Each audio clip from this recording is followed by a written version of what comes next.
The topic for this video is the CFA Institute Investment Foundations Program, Module 2, Ethics and Regulation, Chapter 2, Ethics and Investment Professionalism. Module 2 is Ethics and Regulation. It's made up of 2 chapters. This video is for Chapter 2, Ethics and Investment Professionalism, and it'll be followed by Chapter 3, video on regulation. So Module 2 makes up 10% of the CFA Institute Investment Foundations Program exam. That would translate into 12 questions. The 2 chapters has 14 learning outcome statements. There's 7 for each chapter. The estimated time to study is about 10 hours.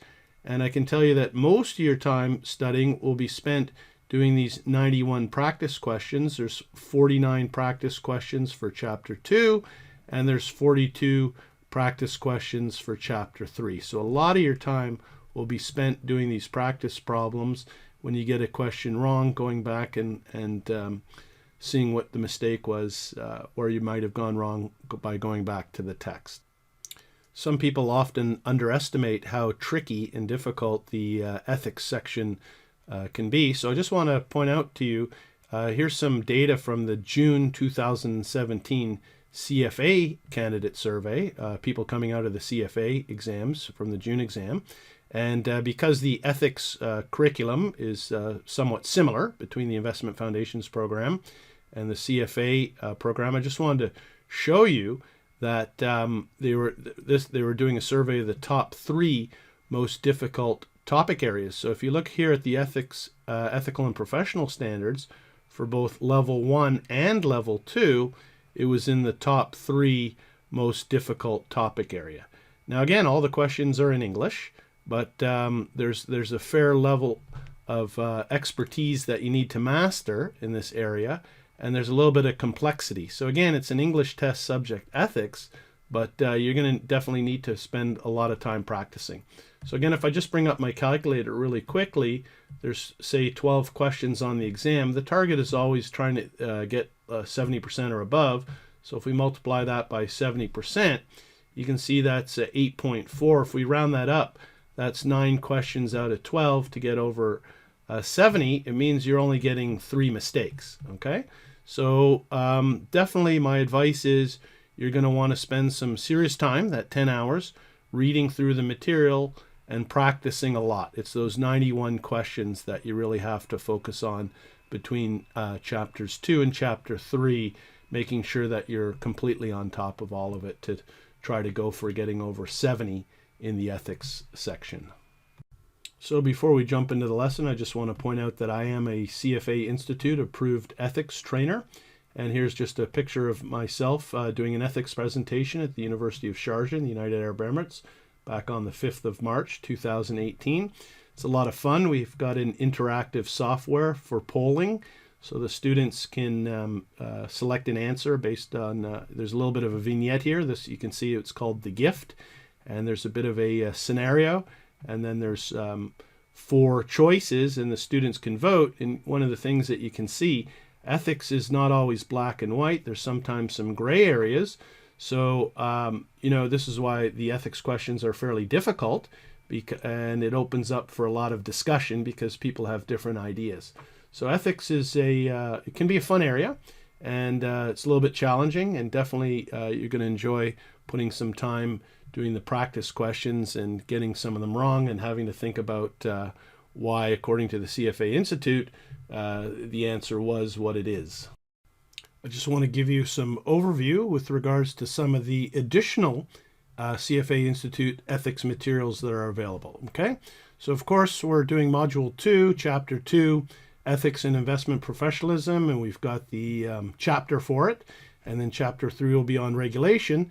But I just want to point out that if you go to the CFA Institute webpage under ethics, there's a lot of additional information that you may want to have a look at. So number 1, there's the Code of Ethics and Standards of Professional Conduct that we're going to be looking at in this video. There's a 2-page summary, which is nice. I've got the PDF here embedded in my PowerPoint. Then you've got the Standards of Practice Handbook, which is 294 pages, and that's got the entire CFA Institute Code of Ethics plus all the standards of practice. Okay. Then there's an ethical decision-making framework, which is a nice one-page reference. And there's also a game-based course on the CFA Institute website. Next, you've got code and standards. There's a video series, which is fairly new on the CFA Institute website.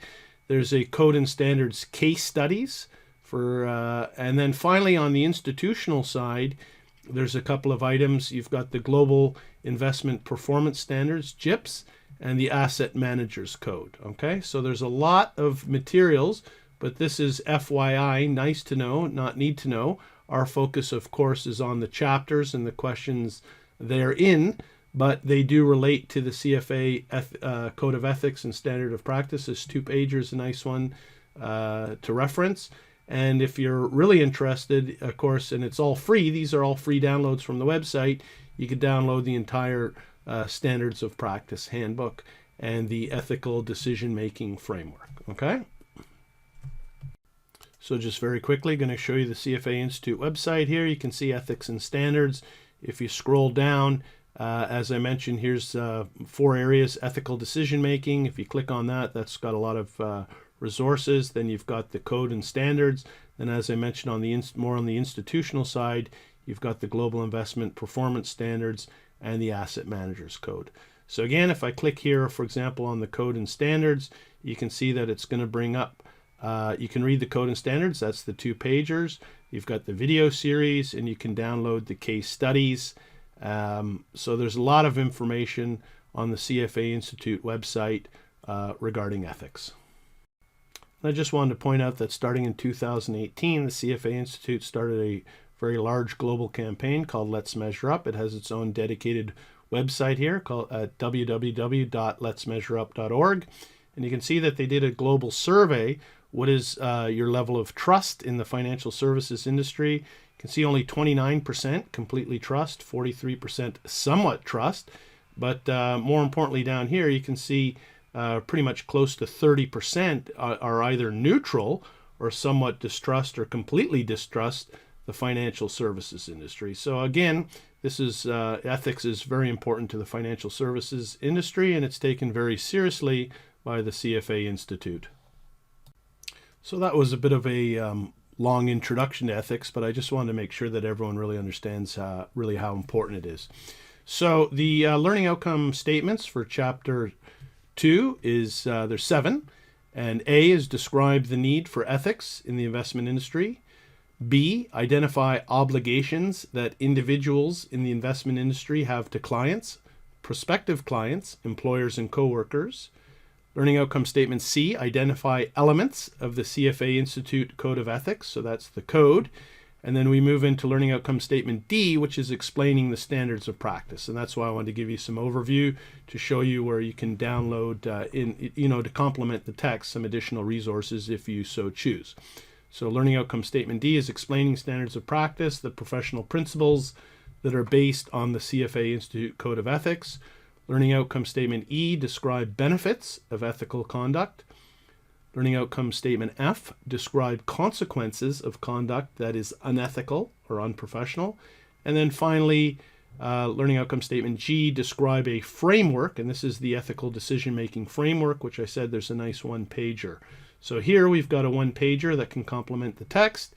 Here we've got the Code of Ethics and the Standards, the 2-pager. And of course, if you want to learn more about, in depth on all the standards, you can get the 294 Standards of Practice Handbook, all available for free to download from the CFA Institute website. Anyhow, these are the learning outcome statements that we're focusing on for Chapter 2. This slide is on the importance of trust in the investment industry. Ethics play an essential role in protecting financial market integrity and the functioning of the investment industry. Trust in the investment industry is enhanced when workers in the industry make decisions that are ethically sound. When trust is absent, investors are unlikely to lend or invest in the financial markets. Okay? And without investment, individuals may be unable to reach their financial goals. And without available capital for companies, economic growth will slow. So it's important that investors are treated fairly because society benefits from well-functioning financial markets. Building a culture of integrity. Okay, Alan M. Meder is a CFA, who was a former chair of the CFA Institute Board of Governors. He said that a tarnished reputation is difficult to clean. The investment profession is built on trust as much as it relies on expertise. So as suggested by him, a culture of integrity can be built and developed at a personal and business level by applying this four-step process, which can be adapted to be relevant for anyone. So the first step is to set high standards and put them in writing. The second step is to get adequate and ongoing training on professional and ethical standards. Okay? The third step is to assess the integrity of individuals and groups encountered. And finally, the fourth step is to take action when breaches of integrity and ethical standards are observed. Okay? So we can see that we're talking about ethics, sometimes regulations, and professional standards. Learning outcome statement A is describe the need for ethics in the investment industry. If there is not a general belief that individuals in the investment industry behave ethically, investors are unlikely to have confidence in, and more broadly, the public is unlikely to trust in the fairness of the financial markets. Some of the key factors, including success of the investment industry affected by ethical standards, are shown in this exhibit. So some of the key areas: investor confidence, integrity of the investment professional, integrity of the financial markets, clients' investment goals, clients' trust, public trust, efficiency of the financial markets, fairness of the financial markets, and success, ultimately success of the investment industry. That describes the need for ethics in the investment industry. So, for example, when investors hear about insider trading or misrepresented financial reports, it lowers public trust and investor confidence because it brings into question the integrity and fairness of the financial markets. Learning outcome statement B is identify obligations that individuals in the investment industry have to clients, prospective clients, employers, and coworkers. Okay, so when we're looking at CFA standards of practice, first of all, you start with what the standard is. There's always a description. Then we look at certain examples or activities, and we try to determine whether there's been a violation. In some cases, there is a violation, and in some cases, there's not. So that's what the CFA Institute gives us guidance, okay, for the standard. And then finally, there's recommended practices and procedures.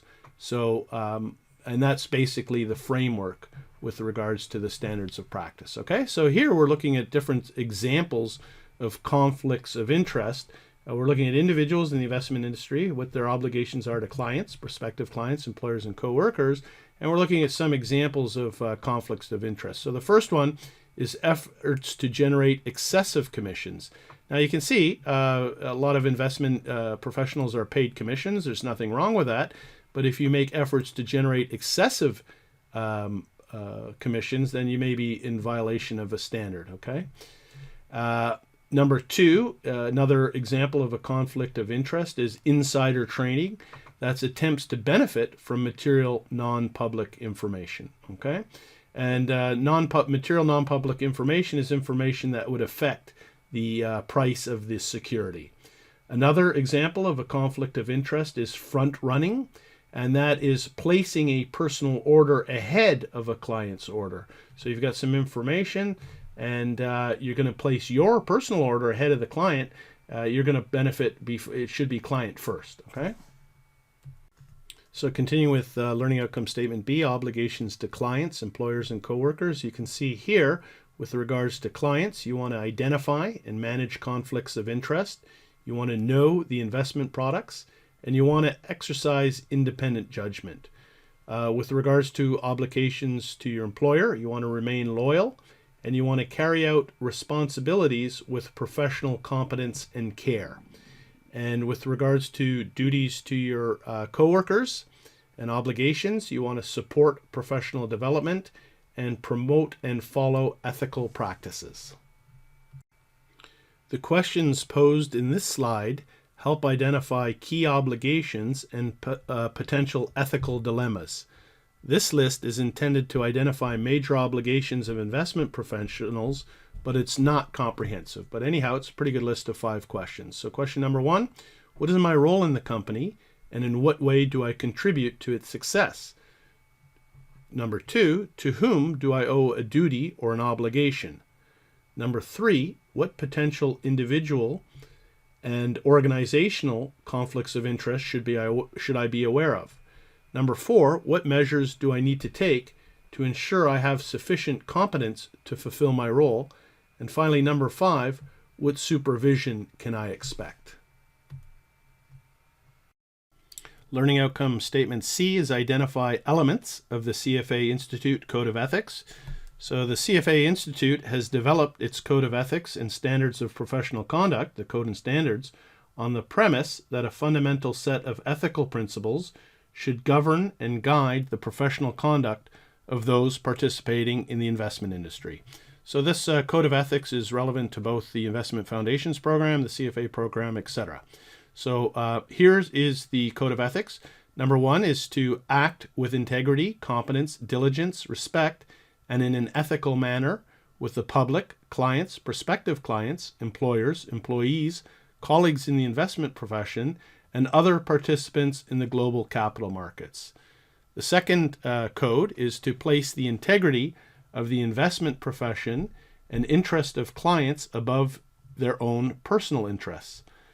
Moving on to the next code is to use reasonable care and exercise independent professional judgment when conducting investment analysis, making investment recommendations, taking investment actions, and engaging in other professional activities. Next code is to practice and encourage others to practice in a professional and ethical manner that will reflect credit on themselves and the profession. Next is promote the integrity and viability of the global capital markets for the ultimate benefit of society.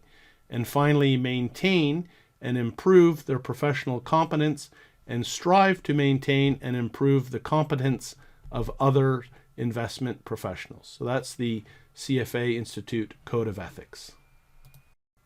So again, just very quickly, we just looked at the CFA Institute Code of Ethics, and I'm just showing quickly the web page here, which is the Code of Ethics and Standards of Professional Conduct. So if you scroll down, you can see here that you can download the PDF. This is the 2-pager that I was talking about. You can see it's 2 pages. So we just went over the Code of Ethics. Here they are: act with integrity, place the integrity of the investment, use reasonable care, practice and encourage others to practice, promote the integrity. So that's the code.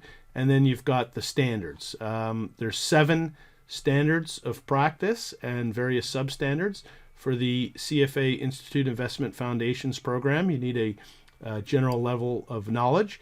Of course, as you move into the CFA program, it cranks it up to a higher level of understanding and a little bit more nitty-gritty with regards to some of the standards and substandards. Okay, but anyhow, I encourage you to go to the CFA Institute website and download this 2-pager that has the Code of Ethics and the summary for the 7 standards of professional conduct.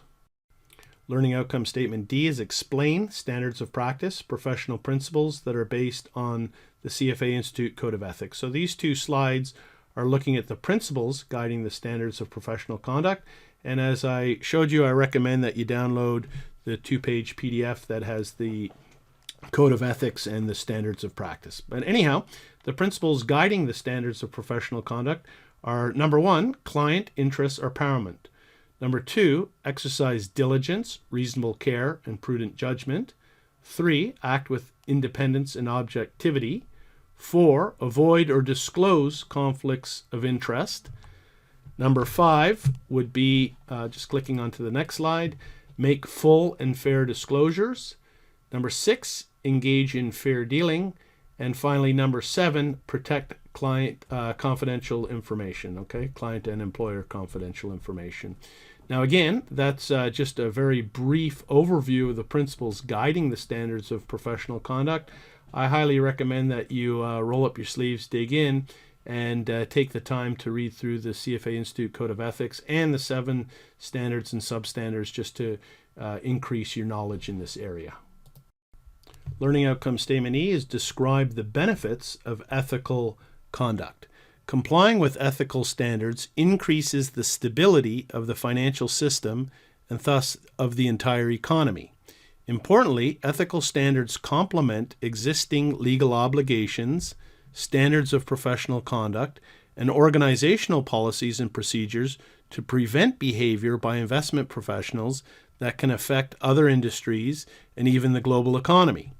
Investment industry employees behaving ethically increases investors' trust in the investment industry and strengthens the fairness of financial markets. This trust increases market participation and market efficiency, by which prices adjust quickly to reflect new information about the value of assets in the marketplace, which in turn helps investors achieve their investment goals. So increased market participation benefits all market participants and stakeholders.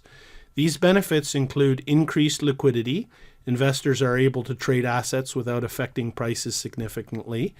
And increased market efficiency. Prices adjust quickly to reflect new information about the value of assets in the marketplace. So it's important to understand about the benefits of liquidity and the benefits of increased market efficiency. Okay? And ultimately, increased market participation also promotes public awareness and understanding of the financial system.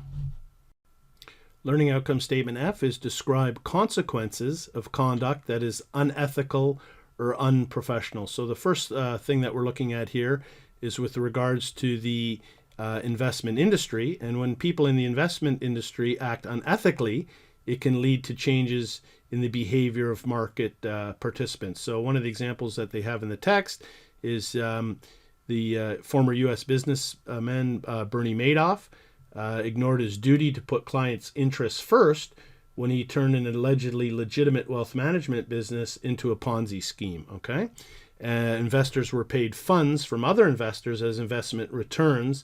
Madoff therefore acted deceitfully and defrauded clients. The unveiling of this fraud in 2008 resulted in Madoff being sentenced to 150 years in jail. And it did cause a loss of investor trust in financial professionals in general. So in addition to the immediate consequences of unethical behavior on firms and their clients, the transmission of financial shocks from one company to another can be dangerous for interconnected companies and potentially for the economy and the financial system.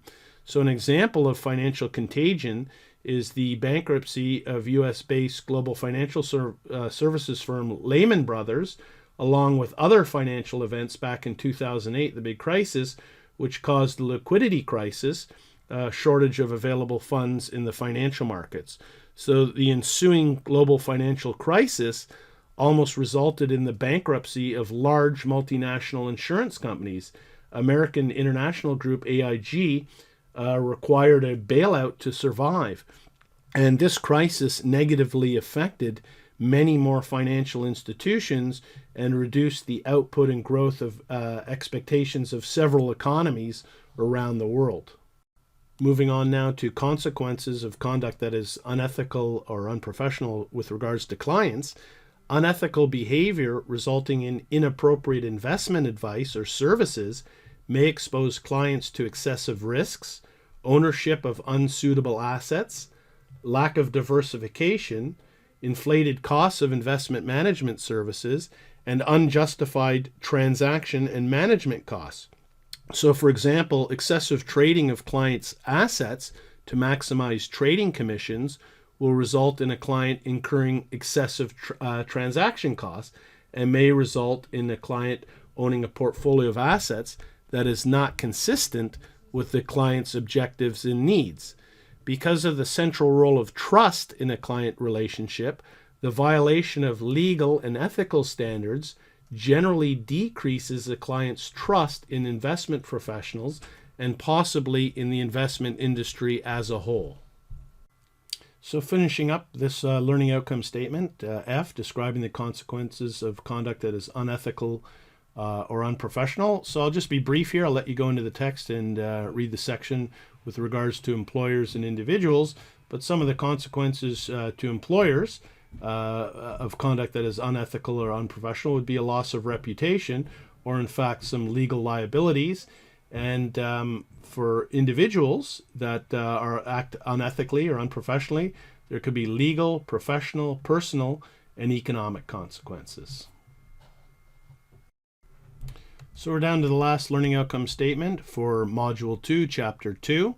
And learning outcome statement G is describe a framework for making ethical decisions. So there's 3 slides here that's going to go through the framework. But as I mentioned, there is a nice one-page PDF from the CFA Institute website that will complement your curriculum materials for the CFA Institute Investment Foundations program. So we'll just quickly look at that one-pager, and then we'll jump back in and finish these 3 slides. So here I have the one-page PDF open for the CFA Institute Ethical Decision-Making Framework. And the CFA Institute Ethical Decision-Making Framework is a tool for analyzing and evaluating ethical scenarios in the investment profession. So the Identify, Consider, Act, and Reflect framework advances a decision-making structure for situations that often fall outside the clear confines of right and wrong. Okay, so you can see here on the left, it starts with identify the ethical principles, what the duties to the others, get the important facts, are there any conflicts of interest? Then you consider situational influences, alternative actions, additional guidance. Then you're going to act by making a decision or by elevating the issue to a higher authority. And finally, you're going to reflect on what you've learned and on strengthening on the strengths and weaknesses. So regardless of whether your decisions and actions bring about a positive or negative consequence, understanding your strengths and weaknesses will help you make ethical decisions in the future. So identify, consider, act, and reflect. That's the CFA Institute Ethical Decision-Making Framework. So just a little bit more detail on describing the framework for making ethical decisions. You can see number 1, identify an ethical issue and the relevant duties and obligations. What is the ethical dilemma? To whom is a duty owed, or who might be affected by the decision? Are any duties in conflict and which take precedence? Number 2, you want to identify conflicts of interest. Are there personal interests affecting my decision and action? Get the relevant facts. What are the relevant facts in the situation? Are there any facts not known that should be known? What resources are available to learn more about the situation? Is there enough available information to make a decision? Next, we would move on to identify applicable ethical principles. What are the fundamental ethical principles involved in the situation? Then we want to identify circumstances that could be affecting our judgment.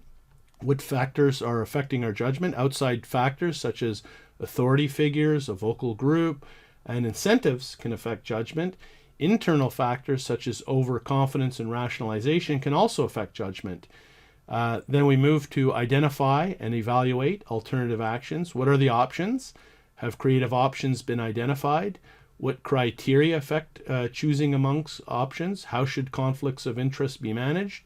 If a particular alternative was shared with a respected individual or reported to a wider audience, what is the expected response? Moving on to seeking additional guidance.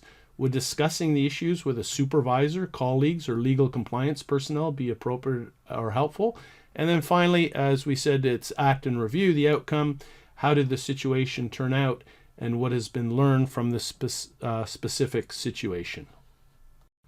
I'm just going to conclude this video with reminding you that the lesson is within the learning ecosystem. So here we are, Ethics and Investment Professionalism. That's Module 2, Chapter 2, followed by the Chapter 3, Regulation, which is there's 2 chapters in Module 2. So again, if you're comfortable reading online, then I encourage you, there's the learning outcome statements that we just went through.